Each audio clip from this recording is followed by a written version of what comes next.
Hello everyone, and welcome to my first video of 2018. I was gonna do this video, this game, during the World Rapid Championship, but those games were simply too rapid. I couldn't manage the time.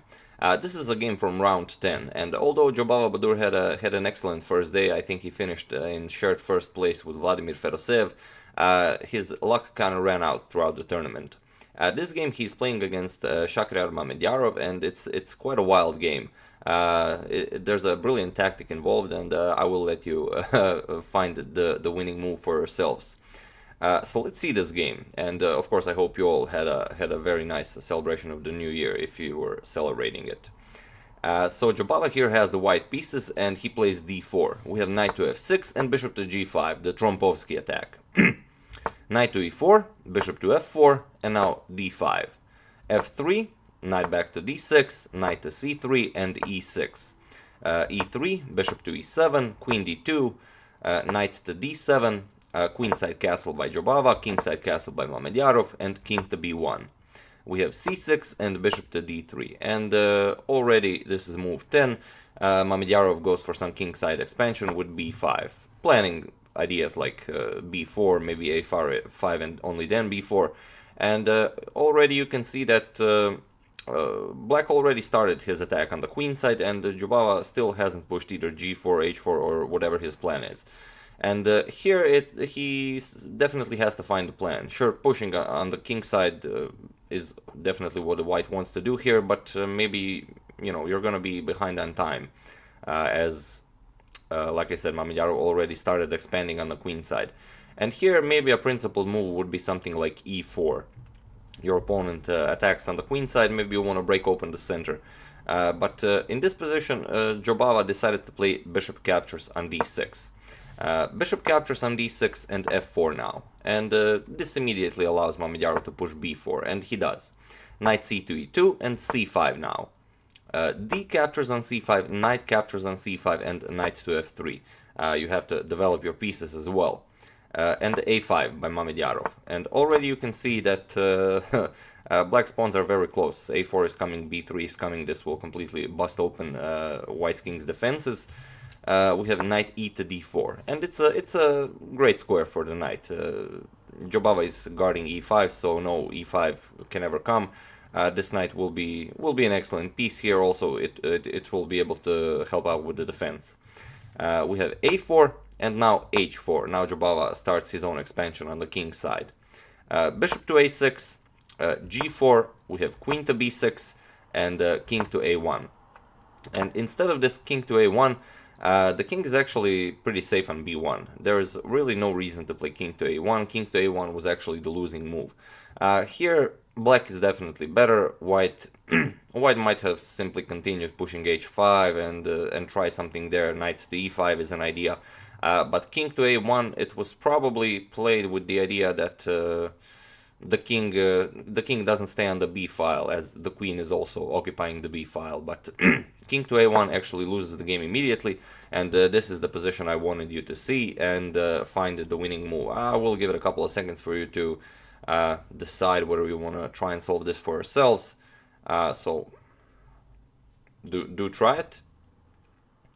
Okay, for those of you who managed to solve it, it's not that difficult. It's actually pretty simple, but it's quite impressive as it's a rapid game. Bishop captures on d3, and this wins the game immediately. You can't capture with the queen. The knight is protecting the bishop. You can capture with the pawn, but this still loses the game. There's really no good move in this position. In the game, c captures on d3 was played, and now comes the move knight to b3 check. As you can see, there's this, again, wonderful relationship between the king, queen, and this knight. The knight comes to b3, checks the king and forks the queen, so you have to capture the knight or you lose the queen. And I think it was in this position that Chess24 posted this position on Twitter and said, those who live by the sword sometimes die by the sword. So I really like that title, that's why I used it. And, you know, who lives by the sword if not Jobava Baadur? So what do you do here? The problem is you can't capture with the a pawn, and this is the idea I wanted you to find when I said pause the position. Pause the video, sorry. If you play a captures knight on b3, you get a captures on b3, and this opens up a discovered check from the rook on a8. Only move is king to b1, and now comes the Punisher, rook to a1 check. There is no move for the king, the pawn is guarding the c2 square, you have to capture the rook, king captures, and now comes queen to a6, this is with check, king to b1 only move, queen to a2 check, king to c1 only move, and now queen to a1, and this is checkmate. So that's the problem after knight to b3. You can't not capture the knight, and you can't capture it with the pawn, you have to capture it with the knight. That was played in the game, knight captures on b3, we have a captures on b3 and a3 now. B captures on a3, king to b1, getting the king away from the from the a file, and it never should have gotten onto the a file. And there are actually a lot of winning moves here. You can simply bring the rook into the game, you can capture, you can push a2. Really, there's nothing white can do to stop this attack. In the game, Mamedyarov played bishop to b4 with a tempo on the queen.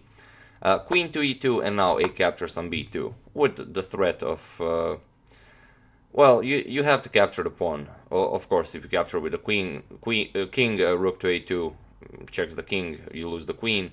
If you try something like knight to d4 to bring another piece into the attack, it doesn't really matter. Rook to a1 check, king captures, now rook to a2. You have to move the king, now you either lose the queen, but you don't even have to capture a queen, simply bishop to c3, and there is no defense against rook to a1 checkmate. You could capture it, for example, but then simply b captures, and wherever the king goes, it's still checkmate. So after this, a captures on b2, queen captures on b2 was played, now comes rook to a2, attacking the queen, queen captures on b3, rook to a3, now again harassing the queen, although rook to a1 check was still leading to checkmate, but I will let you find that one for yourself if you're interested. So rook to a3 was played, queen to b2, and now rook to b8. Now there's simply too much pressure on that b file. Rook to c1, we have queen to a6, and now rook to c7 was played. And after Jobava played this rook to c7, he also resigned the game because the game is over. For example, simply queen captures on d3, this is with check.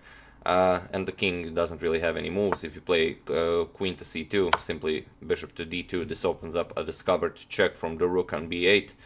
You have to block this, and the rook captures on b7, this is checkmate. But after this rook to c7, the game was over, and a wild game and a very nice victory for Shakhriyar Mamedyarov.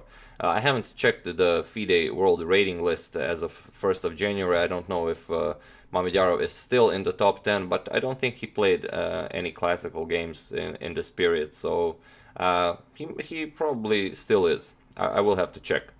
So that's the game. I do hope you enjoyed it, and always remember, he who lives by the sword often dies by the sword. That is the old saying, and here we have it with a nice chess example.